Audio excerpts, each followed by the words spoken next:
The first question isn't why thoughts feel powerful, it's why they're believed so quickly, almost automatically.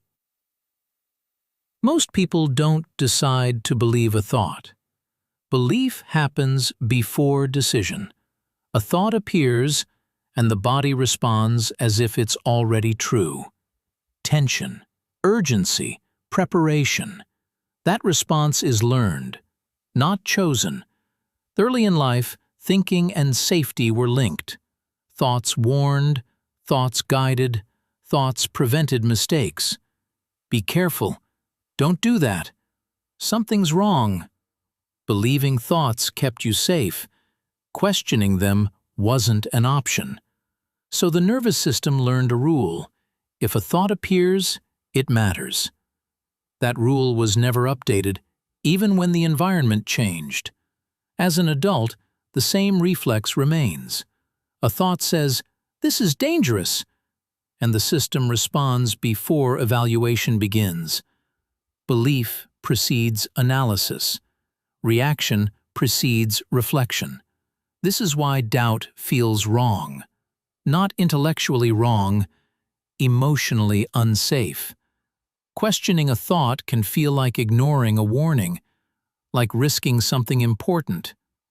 So most people obey, not because the thought is convincing, but because disbelief feels dangerous.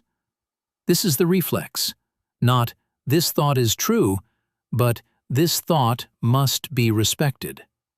Once you see that, the grip loosens, because the problem was never the thought. It was the inherited rule that thoughts require belief to keep you safe. In the next part, we'll look at how identity locks this reflex in place and why some thoughts feel impossible to doubt. That's where obedience hardens. Some thoughts feel harder to question than others, not because they're louder, but because they feel personal. This is where obedience deepens. When a thought stops feeling like something you have and starts feeling like something you are. A thought says, "I'm not good enough." And instead of being noticed, it's absorbed. "I'm anxious. I'm broken. I'm just like this." This is called fusion. Thought and identity collapse into one. There is no distance. If a thought feels like me, questioning it feels like self-attack. Doubting it feels dangerous. So the system protects it, not because it's true, but because it's familiar. Identity prefers certainty over accuracy. A painful explanation is better than none. Once a thought is adopted into identity, it reshapes perception. Evidence is filtered. Contradictions are minimized. The thought stops being evaluated. It becomes assumed. This is why certain thoughts repeat. They're no longer signals, they're self-descriptions. And self-descriptions feel permanent, even when they're built from temporary states. Fatigue becomes, "I'm lazy." Anxiety becomes, "I'm weak." Fear becomes, "I'm incapable." The system then defends the identity. Behaviors adjust to confirm it. Opportunities are avoided. Challenges are declined. Not consciously, automatically. This is why thought obedience is strongest here. You're not just obeying a thought, you're protecting a self-image. Breaking obedience here doesn't start with argument, it starts with separation. A thought can appear without being who you are. Identity can loosen without collapsing. That distinction changes everything. But it requires patience. In the next part, we'll look at what happens under emotional pressure, when distance collapses and thoughts stop suggesting and start commanding. That's where obedience peaks.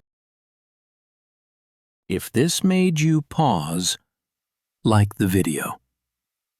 Subscribe if you want to keep observing.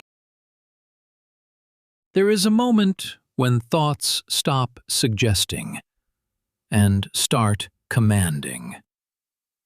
That moment happens under emotional load, stress, fear, shame, urgency, anything that compresses the system. Under pressure, distance collapses. There is no space between thought and response.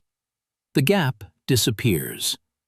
This is not a failure of discipline, it's a change in operating mode. When emotional load rises, the nervous system prioritizes speed. Speed over nuance, speed over context, speed over reflection. Because speed once meant survival. In this state, thoughts don't feel optional. They feel necessary. A thought says, "Say something now," and silence feels impossible. A thought says, "Get out," and staying feels dangerous. This is because emotional load removes comparison. There aren't multiple options. There is one dominant impulse. Dominant impulses feel like truth, not because they are, but because nothing else is available. This is why people say, "I had to. I couldn't not do it." They're describing loss of distance. Under load, thoughts merge with action. Thinking becomes doing. In calm states, a thought can be questioned. In loaded states, it feels fused with reality. There is no maybe. This is the peak of obedience. Not because the thought is convincing, but because the system cannot tolerate delay. Delay feels unsafe. Pausing feels risky. So the system chooses certainty, even false certainty, over uncertainty. This is why willpower fails here. Willpower requires space. Emotional load removes it. Trying to think differently in this state is futile. The system is not listening. It is executing. This is not where freedom is built, and recognizing that removes a lot of self-blame. If a thought felt like an order, it's because the conditions turned it into one. In the final part, we'll look at how distance is restored, not by control, but by changing when and where you engage with thought. That's where authority finally breaks. Most people try to regain freedom by controlling their thoughts, managing them, correcting them, replacing them. That's not where authority breaks. Thoughts don't lose power because you overpower them. They lose power when distance returns. Distance changes everything. Distance doesn't come from effort in the moment. It comes from timing, from when you engage with thought. Under emotional load, distance is unavailable, so don't look for freedom there. Distance is built before the surge, in calm moments, and after the surge, when the system has settled. This is where authority weakens, not during the command, but around it. When a thought appears and you notice it after the fact, without judgment, the system learns. It learns that thought does not require obedience to be safe. Over time, this rewires expectation. Thoughts still appear, but they arrive with less pressure. Because authority depends on reaction. No reaction, no reinforcement. This is why observation works when control fails. You're not telling the system it's wrong.